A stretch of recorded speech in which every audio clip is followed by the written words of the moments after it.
నమస్తే, welcome to today 18 news. 138వ అంతర్జాతీయ కార్మిక దినోత్సవం పురస్కరించుకొని ప్రముఖ వ్యాపార సామాజికవేత్త శ్రీనివాస్ కుమార్ మాట్లాడుతూ కార్మికులకు చట్టాలను భద్రతను తూచా తప్పకుండా యాజమాన్యాలు అమలు చేయాలని కోరారు.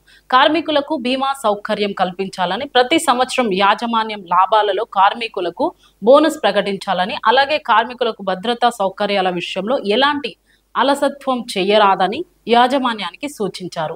ఈ కార్యక్రమంలో కార్మిక నాయకుడు గజ్జల శ్రీహరి పాల్గొన్నారు. ఈరోజు కార్మికుల దినోత్సవం మే 1న ప్రపంచవ్యాప్తంగా కార్మికుల దినోత్సవం జరుపుకోవడం జరుగుతుంది. ఈరోజు 138వ అంతర్జాతీయ కార్మిక దినోత్సవం జరుపుకుంటున్నాం. ఈ కార్మికుల దినోత్సవం జరుపుకోవడానికి ముఖ్య ఉద్దేశం ఏమైందంటే, కార్మికుల యొక్క ఐక్యత ద్వారా అమెరికా దేశంలో చికాగో నగరంలో కార్మికుల పని గంటలను అధికంగా చేసుకొని శ్రమ దోపిడీకి గురి అవ్వడం జరిగింది. తద్వారా కార్మికులు ఐక్యంగా ఉండి మే 1వ తారీఖున వారి యొక్క హక్కుల గురించి పోరాడటం జరగడం జరిగింది.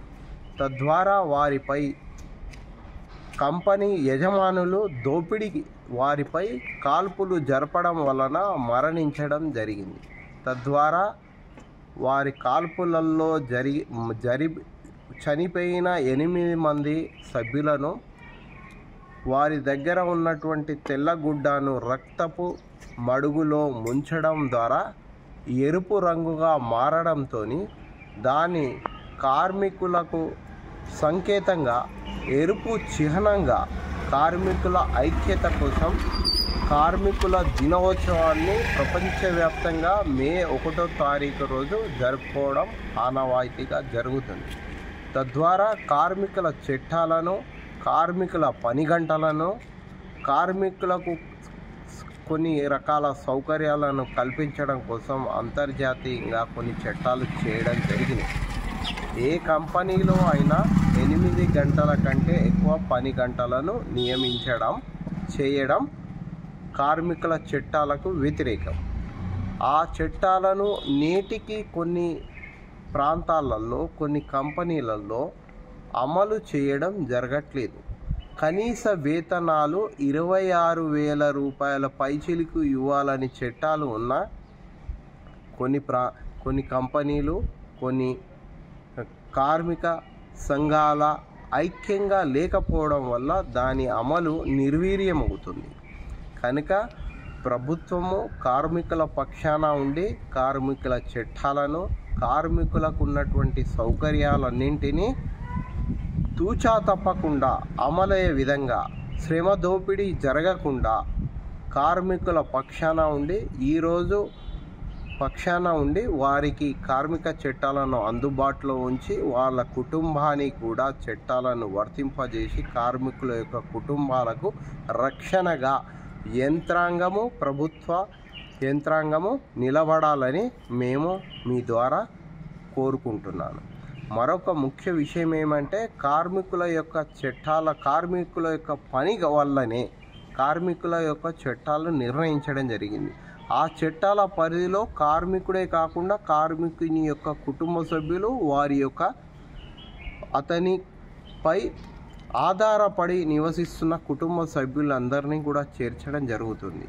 అంతేకాకుండా వారికి ప్రభుత్వ తరపున PF కూడా అందించడం కోసం ప్రైవేటు భాగస్వామ్య కంపెనీలు, లిమిటెడ్ కంపెనీలనే 50% చెల్లించుకుంటూ PFను కూడా అందుబాటులో చేయాలి. కనుక ఈ PF అందించడంలో కొన్ని లోటుబాటులు ఉండడం వల్ల కొన్ని కంపెనీలు అమలు చేయడం లేదు.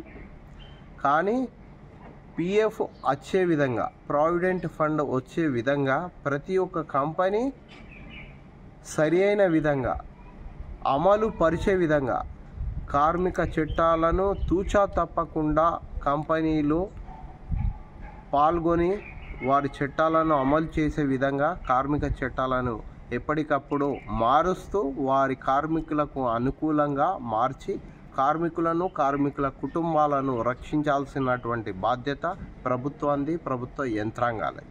ఇందుకు గాను కార్మిక సంఘాలు సమైక్యమై ఐక్యమై పోరాడాల్సిన అవసరం ఉంది. నేటికి అనేక కంపెనీలలో పోటీల పేరు చెప్పి దేశ విదేశాలలో వారి యొక్క కుటుంబ జీవన పరిస్థితులకు, ఆర్థిక పరిస్థితులకు మెరుగుదల కోసం విదేశాలకు వెళ్ళినప్పుడు వారి యొక్క చట్టాలను అమలు పరచడం జరగట్లేదు. 8 గంటల కంటే ఎక్కువగా అమలు చేసుకుంటూ వారికి కొన్ని సందర్భాల్లో ఓటీ ఇస్తామని చెప్తూ అక్కడ కనీసమైనటువంటి సదుపాయాలు ఏ పరిశ్రమలో అయినా కార్మికులు లేకుండా, కార్మిక శ్రమ లేకుండా ఉత్పత్తి అన్నది జరగదు. కనుక కార్మికులకు ఇన్సూరెన్స్తో పాటు భద్రత తదితర చట్టాలను తూచా తప్పకుండా యాజమాన్యం అమలు చేయాల్సిన బాధ్యత ఉంది.